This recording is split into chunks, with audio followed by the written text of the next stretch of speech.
क्या आपने कभी सोचा है कि एक ही मार्केट में एक ही स्ट्रैटेजी का उपयोग करने के बावजूद कुछ ट्रेडर्स लगातार मुनाफा कमाते हैं जबकि अन्य नुकसान उठाते हैं?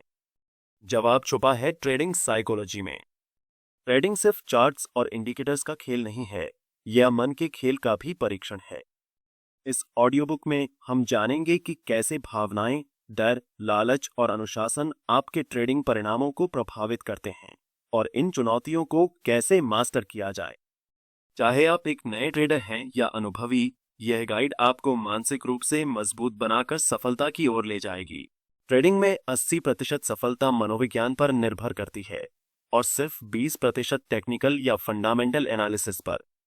यह बात कई विशेषज्ञों द्वारा कही गई है, फिर भी ज्यादातर ट्रेडर्स इसे नजरअंदाज कर देते हैं। जब मार्केट आपके खिलाफ जाता है तो क्या आप डर के मारे जल्दी में पोजीशन बंद कर देते हैं या फिर लालच में आकर लॉस को बढ़ाते जाते हैं? ये सभी भावनात्मक फैसले हैं जो आपको सही स्ट्रैटेजी फॉलो करने से रोकते हैं।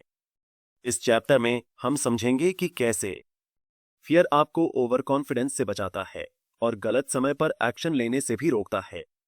ग्रीड आपको ज्यादा प्रॉफिट की चाह में रिस्क बढ़ाने पर मजबूर करता है और आप अपनी पोजीशन को कट ऑफ नहीं कर पाते।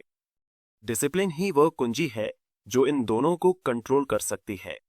दूसरा चैप्टर आता है साइकोलॉजिकल ट्रैप से कैसे बचें।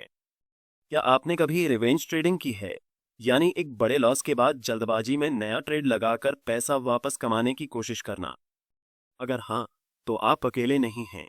ये कॉमन साइकोलॉजिकल ट्रैप है। इसी तरह कंफर्मेशन बायस हमें सिर्फ उन्हीं सिग्नल्स को फॉलो करने देता है जो हमारी राय से मेल खाते हैं, जबकि काउंटर एविडेंस को नजरअंदाज कर देते हैं। इनसे बचने के लिए प्रीडिफाइंड रूल्स बनाएं, एंट्री, एग्जिट और रिस्क मैनेजमेंट पहले से तय करें। ट्रेडिंग जर्नल बनाएं, हर ट्रेड के बाद अपनी भावनाओं और गलतियों को नोट करें। मेडिटेशन या ब्रेक लें, इमोशनल डिसीजन से बचने के लिए अति आवश्यक है। चैप्टर 3, सफल प्रो ट्रेडर्स की मानसिकता। सफल ट्रेडर्स प्रोसेस ओरिएंटेड होते हैं, न कि रिजल्ट ओरिएंटेड। उन्हें पता होता है कि हर ट्रेड में जीतना मुमकिन नहीं, लेकिन लंबे समय में अनुशासन से कामयाबी मिलती है।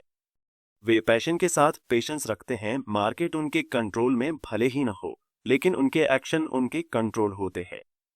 लॉस को स्वीकार करते हैं, इसे फेल्योर नहीं बल्कि लर्निंग का हिस्सा मानते हैं। ओवर ट्रेडिंग से बचते हैं, क्वालिटी ट्रेड्स पर फोकस करते हैं। याद रखें, ट्रेडिंग एक मैराथन है, शॉर्ट टर्म खेल नहीं। धैर्य और मानसिक संयम ही आपको लंबी रेस का विजेता बनाएगा। ट्रेडिंग साइकोलॉजी को समझना और मास्टर करना कोई ऑप्शन नहीं बल्कि जरूरत है।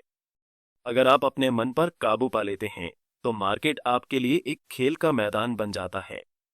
इस ऑडियो बुक को दोबारा सुनें, अपनी गलतियों से सीखें और हर दिन मानसिक रूप से मजबूत बने, क्योंकि एक शांत और अनुशासित दिमाग ही सबसे बड़ा ट्रेडिंग एज है।